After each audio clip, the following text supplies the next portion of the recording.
আমার আগে যে সমস্যাটা ছিল এই বাম পায়ে মানে বসতে সমস্যা হইতো, আর এটা মানে এইভাবে আমি বসতে পারতাম না। এখনকার আলহামদুলিল্লাহ আমি বসতেও পারতেছি, উঠতেও পারতেছি, এখানে কোনো সমস্যা হইতেছে না। আসসালামু আলাইকুম। আমার দেশের বাড়ি টাঙ্গাইল ডিস্ট্রিক্ট। আমি আগে বাইরে ছিলাম ওমানে, তো ওইখান থেকে আমি ওই ইউটিউবে ভিডিও দেখছি শশী হাসপাতালে। এটা দেখছি যে এখানে অনেক রোগী ভালো হইতেছে ব্যথা। তো আমার যে কোমরে ব্যথা ছিল আর হাঁটুতে ব্যথা ছিল, তো দেখার পরে যেমন আমি ওমান থেকেই সিদ্ধান্ত নিয়েছি যে দেশে গেলে এই হাসপাতালে যাই চিকিৎসা নিব। দেশে আসার পরে অনেক দিন এদিক সেদিক ঘোরাফেরা করলাম, অনেক ডাক্তার দেখাইলাম, ওষুধ খাইলাম, কোনো কাজ হয় না।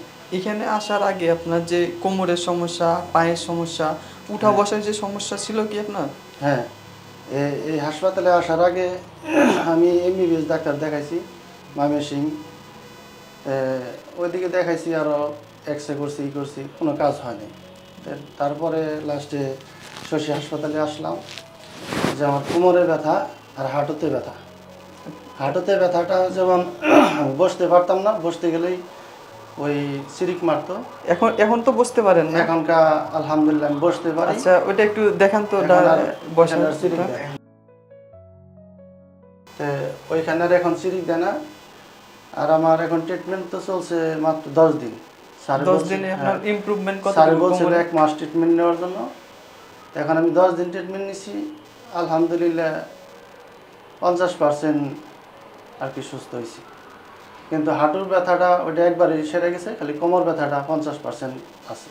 আমার মতো আরও কেউ যদি আসতে চায়, কেউ আপনারা আসতে চাইলে এখানে আসতে পারেন। আলহামদুলিল্লাহ ভালো ট্রিটমেন্ট, ভালো আছে সবারই, ডাক্তার নার্স যারা আছে তাদের ব্যবহার ভালো আছে। না, শুধু মিথ্যা কথাটা আমি বলতে পারবো না যে একজনে আমার এইটা এরকম করছে ওরকম করছে, খাওয়ার কষ্ট হয়েছে, থাকার কষ্ট হয়েছে, এগুলো আমার যেটা হয় নাই। চিকিৎসা সম্পর্কে কোনো অভিযোগ না, আপনি আপনার প্রাপ্যটা পান নাই? না, আমি যতটুকু 10 দিনে যতটুকু আমি দেখছি যে আমার পাশের রোগী যতটুকু পাইছে আমি ততটুকুই পাইছি। এখানে কোনো কমতি পাইনি যে হসপিটালে যে আদার্স কোনো জায়গায় গিয়ে আপনি কি কোনো প্রকার হয়রানি? না, কোনো হয়রানি হয় নাই, কোনো নেই এখানে, কোনো কারো লগে কোনো এখানে কোনো দালালও নাই, কোনো বাটপাড়া নেই যে কোনো প্রতারণা হওয়া, তাও নেই। এমনি আমাদের হসপিটালের যে স্টাফগুলা এদের আচার আচরণে কোনো সময় কখনো কি না, অসন্তুষ্ট বোধ না, করছেন? কোনো সমস্যা নাই, ওনারা সবাই ভালো আছে, ভালো ব্যবহার।